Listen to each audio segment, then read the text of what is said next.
Hi there, Dr. Bien here ha. Dito ay sa BF's Look at Branch natin. May hawak-hawak akong chart. Katabi natin si Ma'am Babylin. Tama? Si Ma'am Babylin nagpunta sa akin March. Ito lang year na to.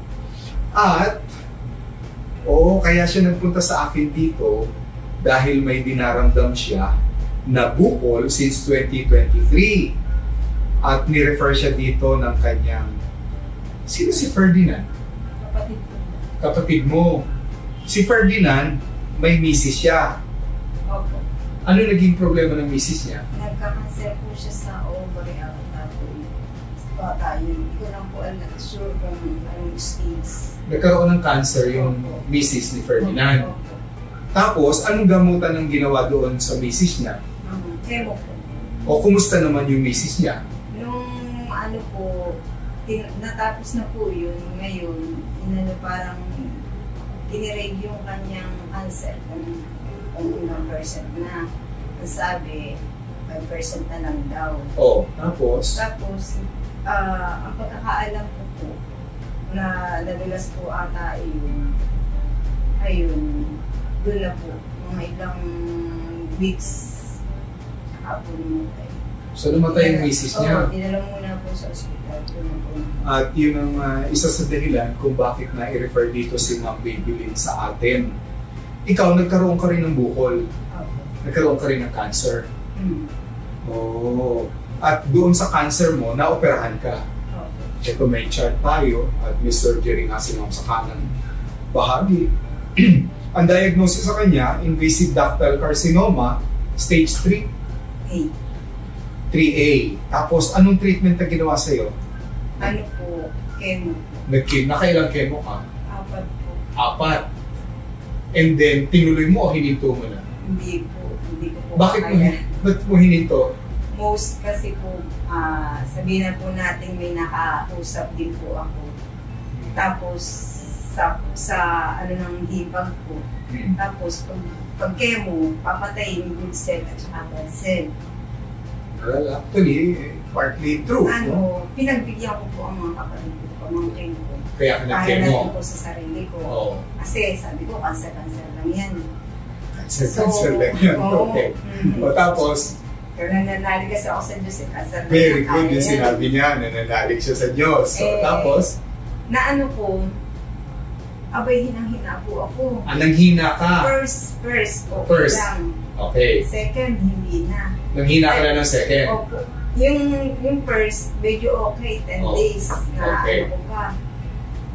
Second po, na ayun, nag-18 days, hindi pa ako hinang-hina ako na okay lang yung mag-loss ng hair. Nakalpo ka? Oo. Nangitin yung mga kuko mo? Yung first pa lamang meron na.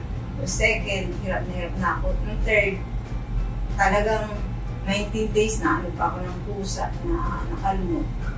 Tapos pinagbigyan ko pa rin yung fourth. Sabi ko, hindi ko na talaga kaya. Yung fourth, hindi mo na kinaya? Hindi ko na po kakayanin kasi 19 days, hindi pa ako ano. Tapos ang dugo ko po, sobrang baba na po. Parang 70 ata, over 60. So napunta ka dito sa akin nung Marso. At nag-March, nag-treatment po kami. At tuloy-tuloy yung treatment namin until now na pagpapasko na. Kumusta ang pakiramdam mo?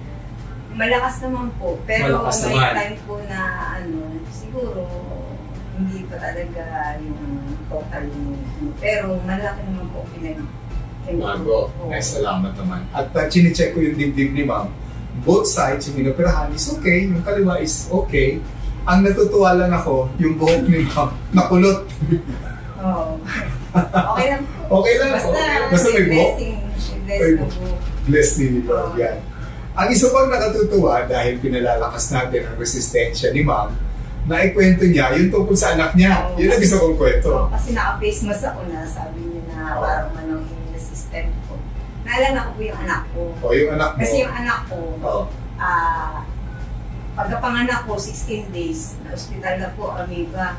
Oo. Tapos the rest, talagang in-out po kami sa ospital. Balik-balik sa ospital. Hanggang maglilimang taon po. Oo. Talagang minsan nagkakasabay po ang nanay ko, anak ko, nagkakatapatan pa. Oo. Ilalabas ko lang po ang anak ko sa gate. Oo. Maya-maya, hirap na hirap na kumita. Eh di syempre po bilang ina, dahil gusto mo nang wala kang magiging solusyon dahil Hospital. pahinga na po yan eh, pahinga. Nagaling ko sa ospital. Ngayon ito, maganda. Dinala niya hindi sa ospital, sa isla. Opo. O ano nangyari?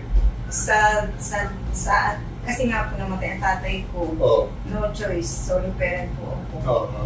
Kailangan ko pong i-ano rin doon, ipaalaga ako, walang mag-aalaga kasi naghahanap po ako. Nung iwanan ko po anak ko doon, hindi na po inihika. Walang chinelas. Malakas ang katawan. Yung hindi na nagka-amiba, kahit anong kainin, kahit yung mga kalapit niya, may mga sipon-sipon. Wala. Yung dating 5 years old, 12 ayos na yun. Sa awan ni Lord. So, ang punto natin po dito, yung pagpapalakas ng resistensya. At yan ay dahil sa pagtiwala natin sa taas. Okay? O sabihin mo sila na magtiwala sa taas. Magtiwala po sa taas. Medyo marami po ang pinagdaanan. Bali, kung di rin po sa tulong ni Lord at saka ng pamilya ko po. Baka wala, hindi ko na makakanos ni Dr. Edwin. Wala, you'll be fine. So, maraming salamat. Nadinig niyo po, palakasin ng resistensya at magtiwala sa Diyos. God bless.